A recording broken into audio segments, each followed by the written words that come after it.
So on this video today, I will speak with you about what people sometimes say to sort of explain to themselves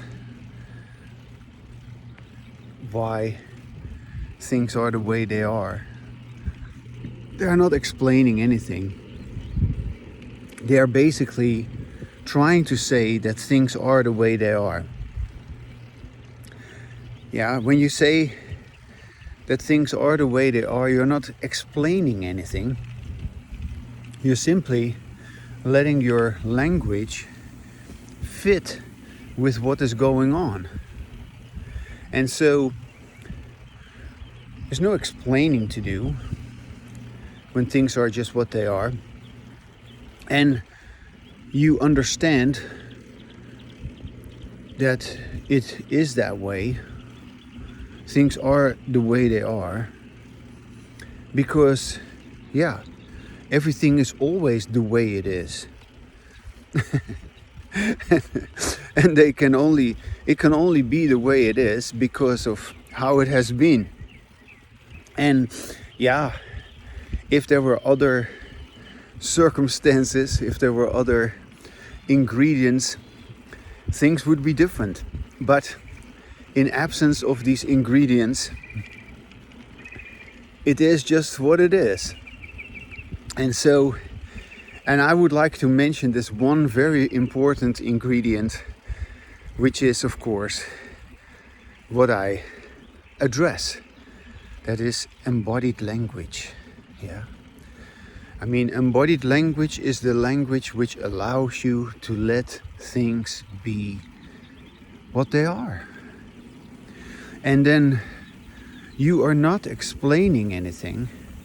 No, you're simply describing what you are able to describe. You're simply speaking about what you are able to speak about. And you use your language correctly within the range of what you know, of what you're capable of what you want to accept, of what you want to hear, of what you appreciate, what you can handle. So everything will begin to match. Wait, I'm just going to take this path today. This is an interesting... I like this because it's kind of like a dirt path here. But I like it because my bicycle can ride on that dirt path really nicely. Here we go. And it's easy for me to ride on here. It's more pleasant than to ride along the road. Oops. Okay. So yeah, when people say things like, it is what it is, they are usually resisting what it is. It always is what it is.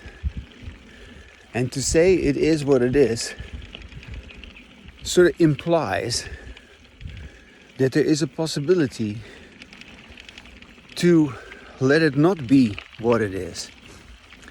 And there is no such possibility to let it not be what it is. It always is what it is.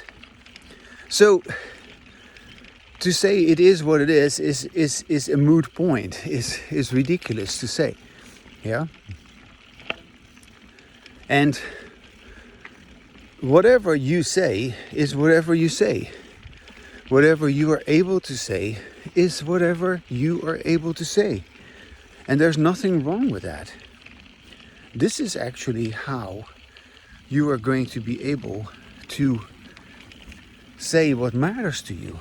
And if you do not allow that, if you do not let yourself know what that is, what you can say to yourself, yeah, you're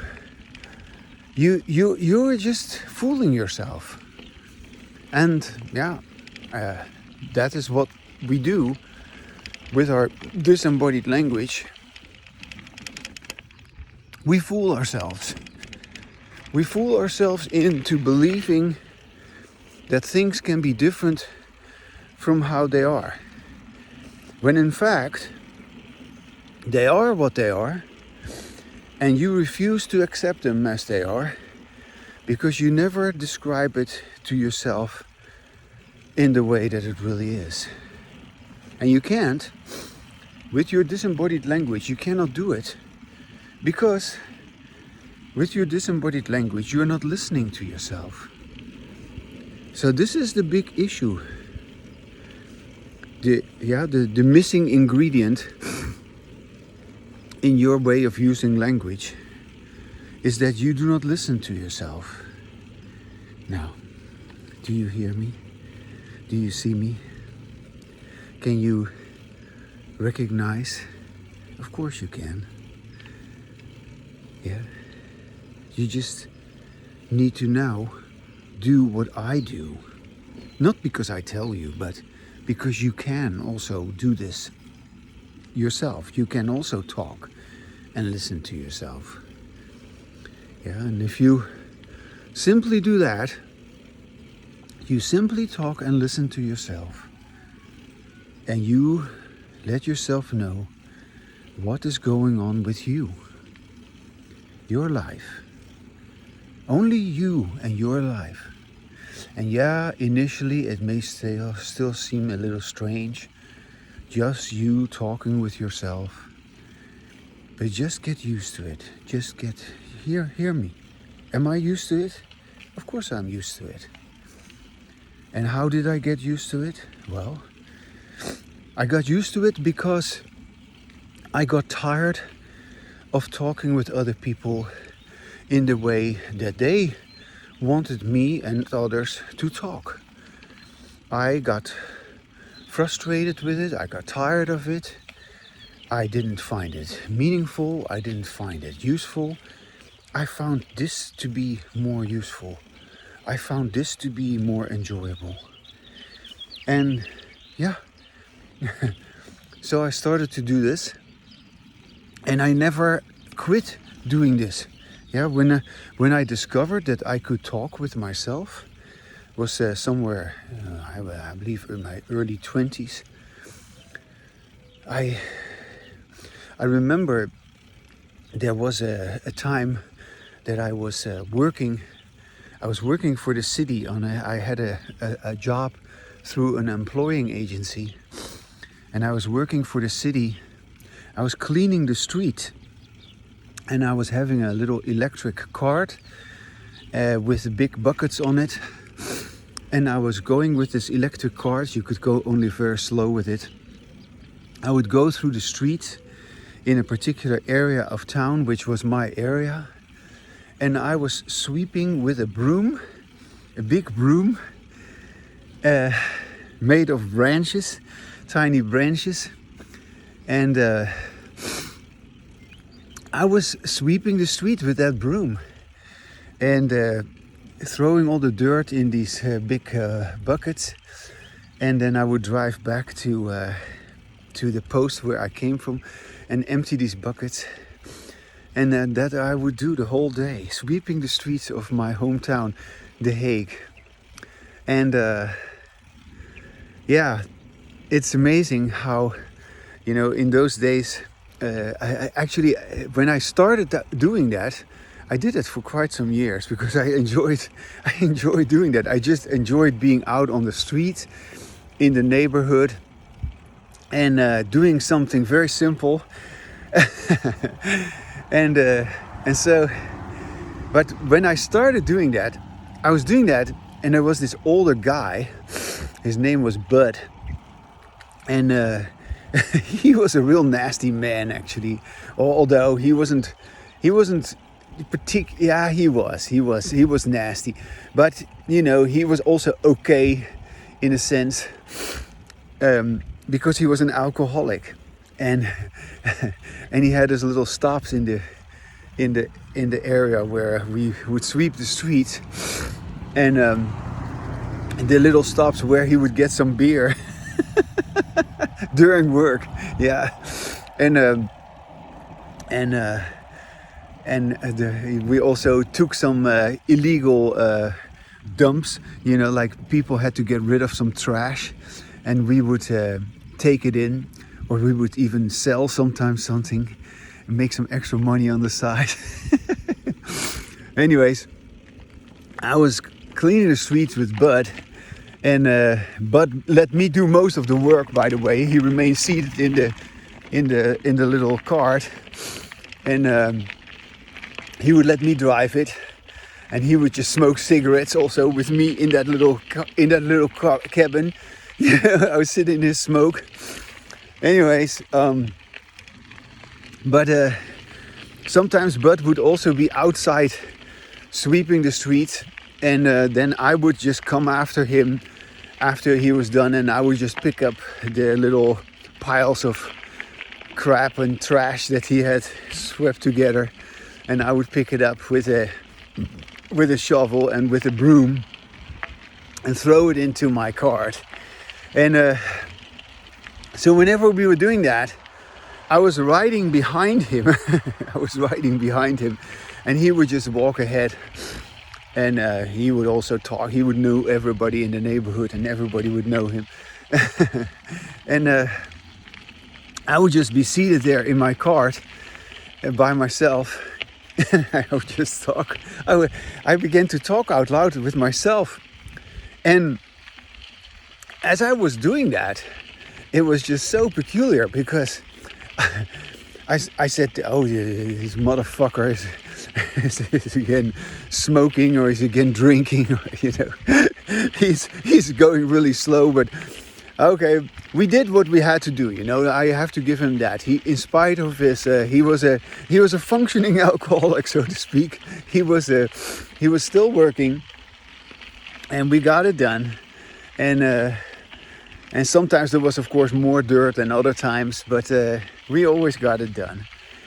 But when he was outside and I was in that cart by myself, I would sometimes begin to talk with myself, and I would say like, "Oh, what am I gonna do with my life?" And I was just, how am I gonna live my life? You know, I just didn't know what I wanted to be and what I wanted to do. And I had already traveled, and I had already been in Israel, and I had already been in France and in Italy and Greece. Yeah, what am I going to do? Travel more? Or what is my goal, you know? Do I want to go and live in a kibbutz? Do I want to be in a monastery? Or do I want to go to some ashram, you know? Anyway, all these questions, and what is my career? What do I want in life? Yeah, I didn't know. And so I was talking with myself, but as I was just saying, just the difficulties that I was experiencing, because I was also very agitated, very often, and very frustrated about,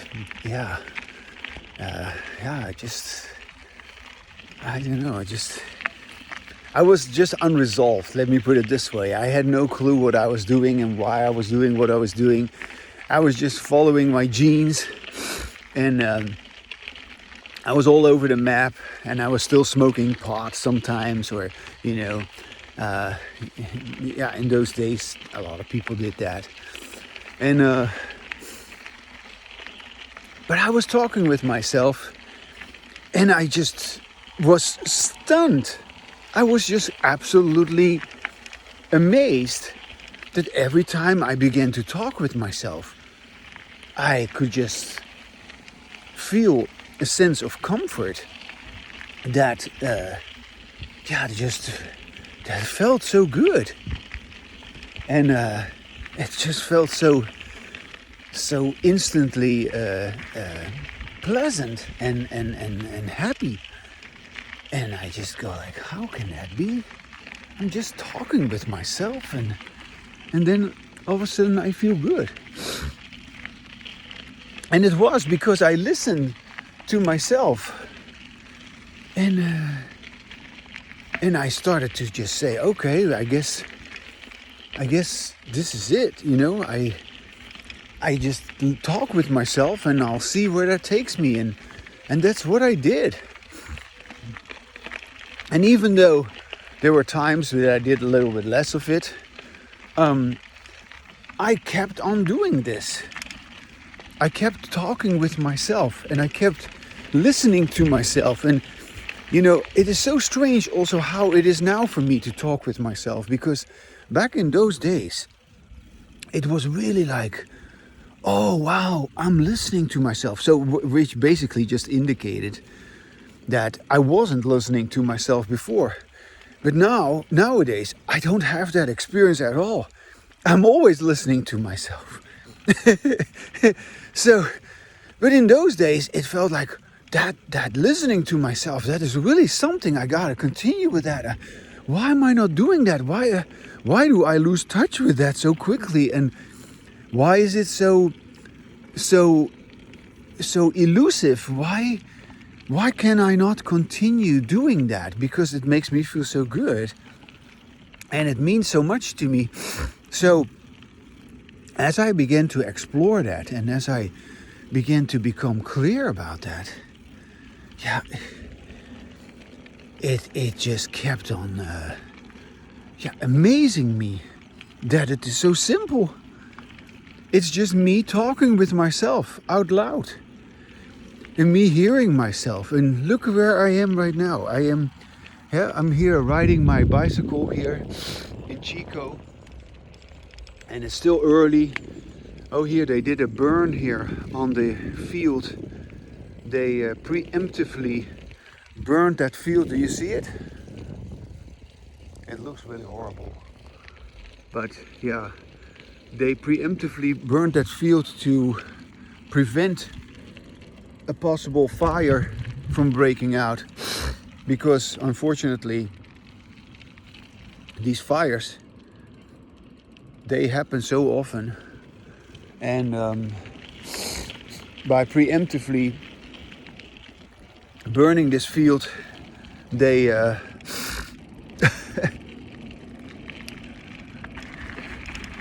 they are preventing a calamity. Isn't that horrible? I'm just riding my bicycle through this burnt field. But okay, it is one way to get rid of the weeds in an easy way. So they burn down all the weeds, and it apparently is effective in the sense that you cannot mow down all these weeds. That is a big job.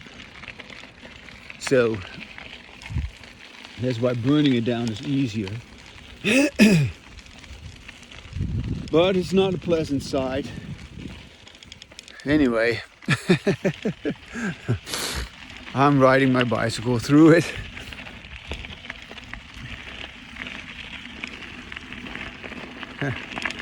Well, let me use that as a certain metaphor. Yeah, I'm riding my bicycle through the burned field of my disembodied language. Do you see it? This is the burned field of my disembodied language. And I've left my disembodied language behind, apparently, in whether it got burned or not doesn't matter.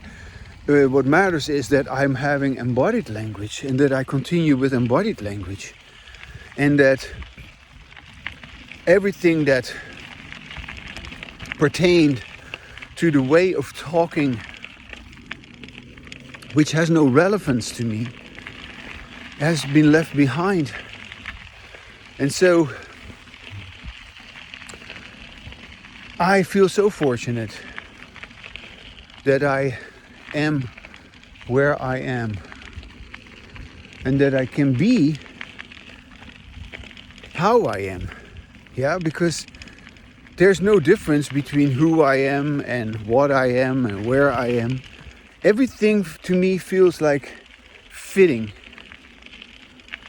So there's no, I have no struggle anymore. Yeah, I used to feel like I was having a struggle, but all that struggle was, of course, having to do with my own belief. Yeah, we all have a belief that we have thoughts and that we have inner language. And that belief in inner language occurs because of our participation in disembodied language. But here, my disembodied language is finished. And yeah, something else is occurring instead. And do you see this path that I am going? Yeah, and this path that I'm riding. Do you see how beautiful that path is through all this burned stuff? That's my path. That's my path. That's my path of embodied language. And I know where it goes. I can see it. I can actually hear it. Yeah. Do you hear it too?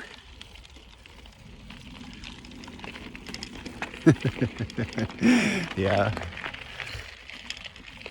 Yeah, to listen to yourself while you speak is a matter of listening. It's a matter of listening to yourself and talking with yourself and letting yourself know.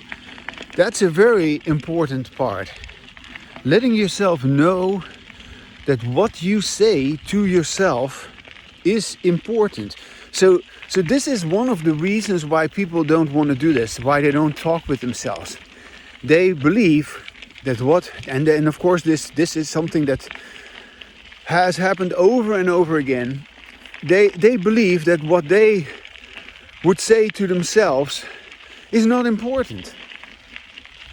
And I'm telling you, it is the most important thing that you can ever say. Yeah. So the most important thing that you can ever say is what you say to yourself. And as I have already said many times, but in this case I really emphasize what you're saying, but of course it's also how you are saying it. Yeah. So the sound that you have when you say what you want to say, that's the sound you like to hear. That is the sound that has meaning to you. That is the sound that optimally it really stimulates your nervous system in a positive manner. And so you can feel that. You can feel that. There's a guy there, standing there with a car, and he has his music playing really loud in the middle of nowhere. And the guy standing there bare-chested, obviously not a good person. Yeah, so I'm changing my path to avoid this creep, because I'm not gonna be involved with that guy. I'm not gonna get close to that. I just want to move away as quickly as possible. That guy means trouble. Yeah? I mean, what is the use of being in the middle of nowhere in a place like this and blasting music? You must be crazy. Yeah? And obviously the guy is, of course, crazy.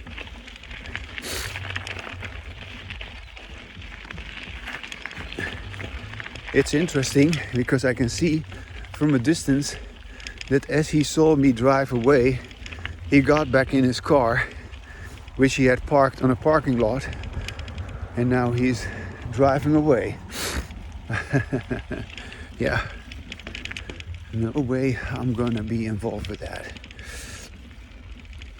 In any case, so going back again to what is important to you. And yeah, you are saying things to yourself when you are beginning to listen to yourself and speak with yourself. You're saying things to yourself, and initially, what you say, it appears again and again as if it is not important. And all of that deals with the judgments that you have endured, yeah? The judgments, you have heard over and over again from others that what you say to yourself doesn't matter.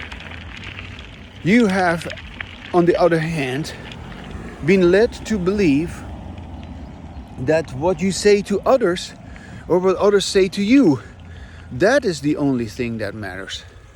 Yeah? And so that means that you have also a judgment towards yourself about what you say to yourself. So because others have judged you, you need to pay attention to what they say, or others have judged you because you need them to pay attention to what you say. But it's always people being busy with each other, listening to each other, talking with each other. It has never been of any importance to anyone to talk with themselves and to listen to themselves. And I am telling you that is what embodies. Look at this, the guy is coming after me. I hear him with his car behind me. It's really creepy. I hear his heavy music. That's just crazy. Why would anyone drive a car here and play this loud music? You must be mad about something. Anyway, he's not gonna do anything to me because I'm just here riding my bicycle. Do you hear that? Isn't that weird?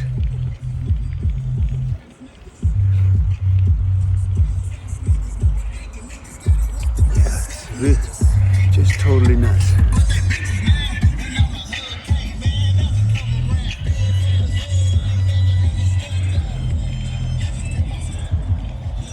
That's crazy.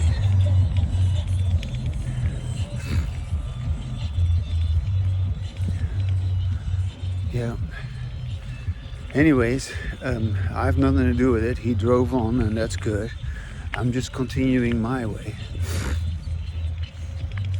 Pretty soon I'll lose him because I go on the golf course here. He probably doesn't go in there.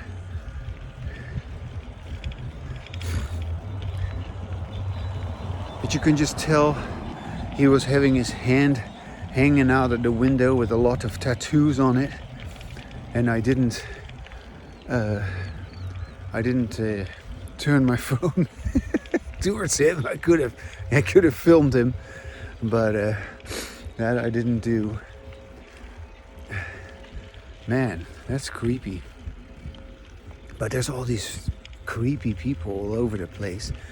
Homeless people who have nothing to do and who are just looking for trouble, you know? Yeah. Anyway, as I was saying, and this is just what I'm talking about right now, of course. This is important. I have to survive. I don't want to, do anything that sort of attracts this guy's attention. It's interesting that he was parked all the way there in the back of the parking lot, and he came checking me out, you know, so to speak, yeah? Because he saw that I wasn't gonna go on that path that I was on. And I guess he felt inclined to sort of just see what the deal was or something. But no, he couldn't get a rise out of me. Goodbye. You just go and live your dumb ass life. So this issue of speaking with yourself and knowing what you say to yourself is the most important thing that you can ever say. That's the crux of embodied language. Nobody else could say to you what only you can say to yourself. And so when you get to it, you do yourself an incredible favor, and you begin to realize like, wow, I could have already done this before, and I've never done this before, and now I'm doing it. Here I'm now on the golf course here.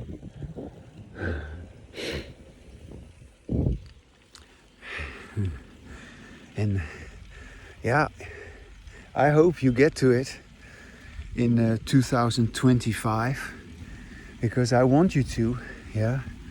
I want you to get to it in 2025 and just begin to talk with yourself and say like, no, even though it seems as if what I say is not important, it is important.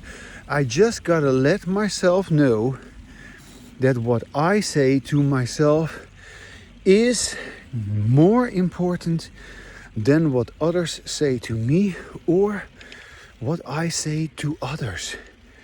Yeah, that is what you are going to say. If you're going to have embodied language. Yeah. So, I really hope that you're going to do that. Because if you do that, you are going to do yourself such a great favor. And that is going to be so nice. Yeah, because then if you have that in 2025, yeah. Let's say you do that, yeah. Let's say in 2025, yeah. Let's say in 2025, you are having embodied language, okay?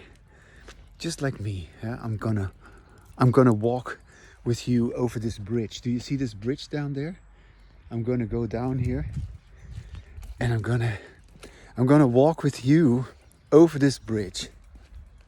Here it goes down a little bit because it goes over the creek. Usually I come from the other side, but today I somehow chose to come from this side. But no, I'm gonna take you over this bridge. Yeah. And so if in 2025, yeah, if you are going to do this, isn't that pretty? I just love this scene here. Yeah. You know, in the summer I go and swim in this creek.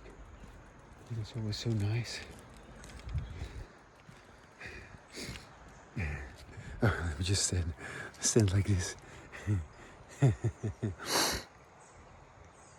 So, if you're going to do this in 2025 and let yourself know that it is true. It is really true. And you're not lying. You're not telling yourself some sort of a fantasy story, that it is true. And you can, of course, you can still say all kinds of nonsensical things to yourself, yeah, with your disembodied language. Obviously you can, yeah. And you will, yeah. So you will also hear that as well, yeah. You will hear yourself say things which you say like, nah, I don't like that. I don't want to hear that. Yeah, that is unimportant to me. Sure, of course. Yeah, and you got to be realistic. You got to say, okay, I got to stop saying the unimportant things. I got to stop saying the nonsensical things, the disembodied language things. The things that I always say, which are boring and which are useless and which are pretentious and arrogant and I don't know, you know, it's all just, it's confused, it is preposterous. There are so many things that you can say, which, you know, you have never listened to it, so you have never noticed how meaningless it is, what you're saying. Okay, so now you hear that there's a lot of things, most of the things that you say is just utterly rubbish. Okay, now yeah, there's nothing wrong with that. You just let it go, you just acknowledge that it is not meaning anything to you, it's not doing anything for you. But I'm telling you, if you continue to speak with yourself and say to yourself what I'm saying, you say to yourself, okay, that's what that is. That's my anger, that's my frustration, that's my reactivity. And that's my loneliness, that's my sadness, that's my, you know, all the things you're troubled with, my confusion. Yeah. And that's my my victimhood, my self-pity. And this is my hi. This is my, you know, that I'm better than others, or, you know, all this kind of stuff, yeah? So you can recognize that. You need to. And now you're talking with yourself, so you cannot escape it, yeah? You cannot pretend as if you're not doing that. You're doing that. You're making a big deal out of everything. Okay, so you stop doing that because you don't want to do that anymore. And you say to yourself, well, okay, I've done it. I know what it is. Do I want to continue with it? No. Okay, so now you agree with yourself. Nobody's telling you what to do. You are telling yourself. And so you stop the unimportant things. And you say, oh, wow. So that's an important thing. I have the ability to differentiate between what is important to me and what isn't. Yeah. Wow. And as you say that, you're saying something really, really important. And that's exactly the essence of your embodied language. Your embodied language gives you that ability to discriminate between what matters to you, what truly matters to you, and what doesn't. Now, there you go. So, talking with yourself is marvelous, because now you can begin to sort of say to yourself like, oh wow, so I know what matters to me. Yes, of course you do. Yeah. Yeah. Mm-hmm.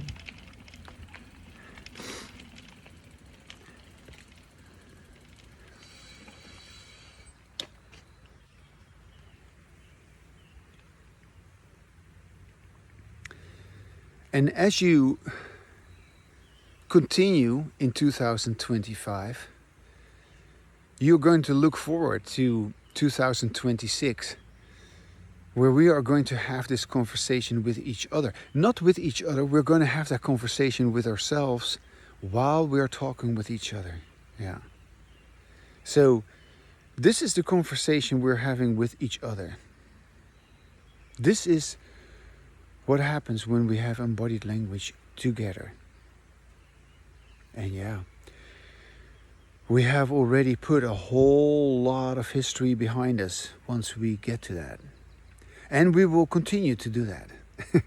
Because our history with this embodied language is not all of a sudden miraculously coming to an end. No, we will continue to expunge that history. We will continue to move away from that history. We're going to ride out of that burnt field, yeah? We're going to leave that criminal behind, yeah? We're going to leave our old path. We're going to cross that bridge, yeah? Yeah.